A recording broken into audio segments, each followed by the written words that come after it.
And you have to approve that now. Got it. Hey, welcome everybody. It's Ted Prodromo, and we're doing a almost LinkedIn Live today with Hugh Liddle. How you doing, Hugh? Oh, I'm doing really well. Thank you for having me on the show. You are a sales wizard. Oh, the sales wizard, right? That's true. So tell me about the red cap. I have to ask right away because that's your brand, right? It is. And actually, the company is named for the hat and not the other way around. So early on, when I first started my practice, the name of my company was just H&L Consulting, which pretty exciting, huh? Yeah, not really a great name. And I went to a networking group. I was a member of a networking group, and there was a guy by the name of Santa George that was in that group. And he was a professional Santa Claus in season and a professional magician on the off season, a very good one too. Mm-hmm. And he came into a meeting one day wearing one of these red caps. And what I wore in those days, because I wasn't just a talking head, I was going to people's offices and coaching them. I wore black slacks and a black shirt with a red logo, or a red shirt with a black logo. And I thought, man, that cap would go just really well with my little uniform here. Mm-hmm. And so I asked him where he got the caps, and he told me in Estes Park, Colorado. So it just so happened, this was a few weeks before Christmas, and it just so happened that year, my wife and I had rented a condo for the week between Christmas and New Year's, when we always go away someplace. Now, those trips, for some reason, Ted, always involve shopping. I don't know why. And we were downtown in Estes Park walking around in the shops, and lo and behold, there was a whole stack of these red caps. And I bought several, and I started wearing them all the time. So there was a marketing guy in that same networking group, and he took me out to coffee. And he said, if you came into a meeting wearing a different colored cap or no cap at all, nobody would know who you are. You need to brand that. Right. And we talked about the red caps on the trains that became synonymous with great customer service. And mm-hmm. I wasn't too sure about the younger generation. I related to that, and I knew about that. So I went to a friend of mine who was in his early 30s and a marketing guy, and told him about the red caps on the trains and stuff, and asked him what he thought. And he said, oh, retro is in. Well, Ted, I was so glad to be retro instead of old, and so glad to be in instead of out, that we went with red cap sales coaching, and the rest is kind of history. And it turned out to be just the greatest brand in the world. People don't have any idea who I am, but everybody recognizes the red cap. So that's great. That's what matters, right? It does. I say if you wore a blue cap, you would say, who are you? Yeah. Yeah, that's a great story. I love Estes Park too, by the way. Oh yeah, great place. So how did you get into sales? I'm curious. How long have you been in sales, and how did you get started? We're all in sales, right? We are. About 51 years ago, I got out of the Air Force, and I had, I think, 6 job offers, and one of them was a sales position. And I took the sales position because no ceiling on income. And everybody always told me I was a great talker, mm-hmm. and I do love to talk. And I just figured I'd laugh my way to the bank every Friday and everything would be really cool. Well, I found out it wasn't quite that easy. If the word no was fatal, I'd have been dead in 1970. Right. I heard a lot more than I heard yes. And over the years, I've learned to be a whole lot better at it. I've had good mentors. I've listened to a lot of records. You remember those. Yeah. A lot of your listeners might not remember those. Those were the vinyl things that came before CDs and that kind of stuff. So you still got a bunch in my garage here. There you go. Yeah. So I listened to a lot of sales related stuff and went to seminars, and eventually just got really good at what I do. So who was your first sales mentor, or the one that had the most impact? Oh man, there have been so many through the years. I think probably the first thing that I ever listened to was Earl Nightingale on a record. And He was awesome. Had that great voice. I wish I had Earl Nightingale's voice. That dude Yeah, talked like this. right. And, Unforgettable. and one of my other great mentors is a fellow by the name of Don Hudson. He's Oh yeah. a great friend of mine. He's been on my podcast a number of times. Just an awesome guy, and he's taught me so much.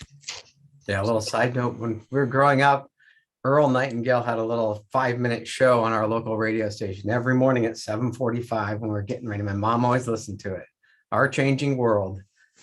And he would teach one little thing every day. That's great. Absolutely.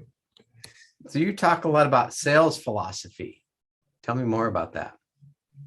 Well, Ted, there are so many people who, when they hear the word sales or salesman or salespeople or selling, they just go, "Ew, I would never do that. Those people are terrible." Used car salesman. Used car salesman is probably, one of the best sales conversations I ever had when I was being sold to was a used car guy, and he was fantastic. Just one of the best salespeople I've ever seen. So the stereotype doesn't necessarily apply to all used car salesmen. It just applies to the vast majority of them. There's a couple good ones, huh? Yeah. So my philosophy of selling is that it's not our job as salespeople to get other people to do what we want them to do or think they should do or even know that they should do. Mm-hmm. It's our job to find out what they want to do and then help them do that. So selling, in this day and time at least, is really about asking questions to find out what people want and why they want it. And then if we're able to provide that for them, to be able to effectively explain to them what's in it for them to work with us. Right. And that's kind of the bird's eye view of a sales process, really. So I can remember going to a seminar back in, I was probably 2 or 3 years after I started selling, big arena in San Jose, California. Mm-hmm. And they had this whole bunch of people that came across the stage that day. And one of them was a fairly well-known sales trainer and sales guy in that area. And he came out on stage, walked up to the front of the stage, looked at 5,000 or 6,000 people out in the audience and put his hand in his pocket. And he said, "Your prospects have your money in their pockets, and your job is to do everything short of going to jail to get the money out of their pockets and into yours." And that really is how sales was done back in that day and time. It's not done by, I think probably a majority of salespeople don't do it that way now. Right. There are still some people who try to sell that way, and it's not very effective, and it's not the way it should be done. I get about a dozen LinkedIn messages every day trying to sell me something I never asked for. Well, I don't have a challenge with that particularly because it's very, very easy to just ignore it or respond back and say, "Thanks, I'm not really a good perspective, right, for you." So is that what that San Jose, was that a success seminar they called them back then? Yeah, something like that. One of those kinds of things. I went to a few of those. I saw Zig Ziglar actually speak. Yeah, twice. Yeah. That was awesome. Yeah, Zig, he was amazing. Yeah. Amazing guy. Absolutely. So what about open-ended questions? You talk about that a lot. I do. Tell me more. Well, everybody that we have sales conversations with has the same question in their minds. And in fact, if they look at anything that we do marketing wise, whether it's on LinkedIn or one of the other social media sites, whether it is an email that they receive from us, a sales conversation that we have, even in a non-business way, anytime that we ask somebody to do anything that we would like for them to participate in with us, they only have really one question in their mind. And that question is, what's in it for me? Mm-hmm. If I do this, how is it going to make me happier? How's it going to make my life better or more peaceful or more profitable or more productive? Or how's it going to help me just be calmer and more peaceful? How's it going to help me? Yeah. And the direct answer to that question is a you statement. And unfortunately, what most marketing people and most salespeople do is they talk about we, us, our, me, my, I. and, Me. yeah, and that is not the direct answer to the question that people have in their minds. Right. So if instead of using all of those kinds of words, if you use you and your, and you say you can have, you can do, you can be, you can enjoy, you can take advantage of, you can learn, all of those kinds of things, you're directly answering the question, what's in it for me? How's this going to help me? And so I always teach my clients to use you statements. Now, the challenge is that that's not habitual. It's not the way we've learned to talk. And it's not what we see in all of the barrage of things that come at us on LinkedIn, or there's so much, we do this and we do that, and we've been in business for this long. And the one that just kills me, Ted, is I just love to help people with, well, who cares what you love? What about what I love? What do I need? Yeah. Tell me how I can have what I love. And that's much more interesting to me than what you love. Yeah. And so you have to really work at it, and you have to make it a habit to use you statements. And it's easy to forget to do that at first. So you just have to keep at it, and you have to really focus on it and pay attention to it in order to really make it happen. And it is so much more effective in marketing and in selling to use you statements. People respond in so much better a way when you do that. I just saw an article yesterday. The CEO of one of the airlines, I don't remember which one, sent a letter to his customers. He was apologizing because, it's crazy right now. They don't have enough employees. The flights are crowded. He wrote an apologetic letter, and he said the word you 28 times in the letter. It's like got a huge impact. Yeah. It's like, right. It's all about your customer, Absolutely. not you. And it kind of goes back to mindset and focus when you're having a sales conversation, or you're writing an email, or you're writing a post for social media. If your focus is on the person that you're writing to and not on you, right, then using you statements makes perfect sense, and it'll be received much more warmly. And it even goes for conversations that you have, building rapport kinds of things. If you go to a social event, or you go to a networking meeting, or you go to a Chamber of Commerce mixer, or whatever, if you ask people questions about themselves and talk about you, they're going to be much more, you're going to be a great conversationalist. Yes. If you do that. You have to be genuine too in your questions, but sometimes you said they're faking it just so they can pretend that you have a relationship. That's right. Yeah. I kind of was thinking, for some reason, timeshare salesman came when you're talking about you, because my wife and I like to go on those just for fun, just get the prize or whatever in the gift card. And I like to see the sales tactics they use. But they always start out with you. They ask you a lot of questions about you and where you're from. And what's interesting is almost every time we've been on one, the salesman grew up around where we live now, or they're very familiar with the area. And then they take you down a rabbit hole depending on how you respond to the questions. Yeah, being genuine is an important part of the process.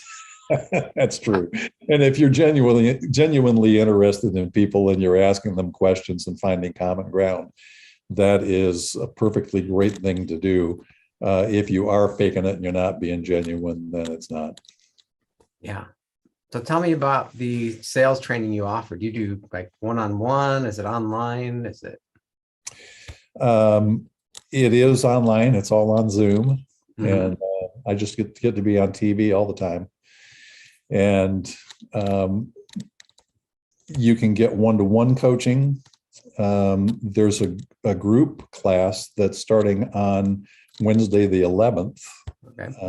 And so that's a that's another way of getting some coaching. And there's also an online program that you can just do online and at your own rate of speed and your own time frame. Nice. I like it. So if somebody is learning sales from the beginning, like you work with beginners, intermediates, and expert salespeople? Probably more beginners and intermediates than experienced people, because unfortunately, a lot of experienced people feel like there isn't anything else for them to learn. Right.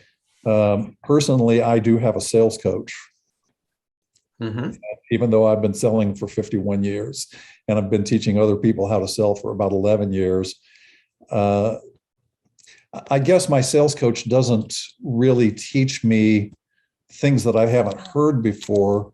What he does that's tremendously valuable for me is remind me about the things that I know I should be doing, but I'm not. Right. and that's what I try to do for my clients too, is and by the way, I'm not a nag. I'm simply a motivational speaker. No, it's true. I have coaches too. It's just, they just remind you. A lot of times they don't teach you anything new, but it's like, why aren't you doing this anymore? That used to work. That's Point out right. the obvious to us. That's right.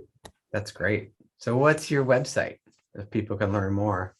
redcapsalescoaching.com. I love it. We'll never forget that one. Hopefully, I hope not. Yeah. And also for your listeners, I'd like to offer a complimentary sales strategy session. Now, complimentary doesn't mean that I'm going to tell you how good you look. It means it's free. And you can talk to me for up to an hour and talk about your business and your sales and your goals and all that kind of thing. And you'll get some sales tips and strategies and ideas that you can use immediately. And you'll find out whether coaching with Red Cap is a good fit for you or whether it's not. And I know what everybody's thinking. Everybody's thinking, oh, this is a sales guy, he's going to try to strong arm me, or he's going to do this or that, or I'm going to feel obligated to do something if I take advantage of the free thing. Listen, not only is there no charge for the call, there's no obligation and there's absolutely no pressure. It's just a fun, friendly conversation because I do practice what I preach. It's not an NLP sales pitch. No. Little do you know, Ted. No, that's very generous of you to give people an hour of your time. That's amazing. I saw that on your website. That's great. I'll have to sign up for a session. Get some advice. Oh, I'd love that. I'd love to talk with you. Sure. I'd probably learn more from you than you would from me. So Redcap Coaching, salescoaching.com. redcapsalescoaching.com. Great. Hey, Hugh, thanks for your time. This has been fun. Thank you, Ted. I really enjoyed it. Talk soon.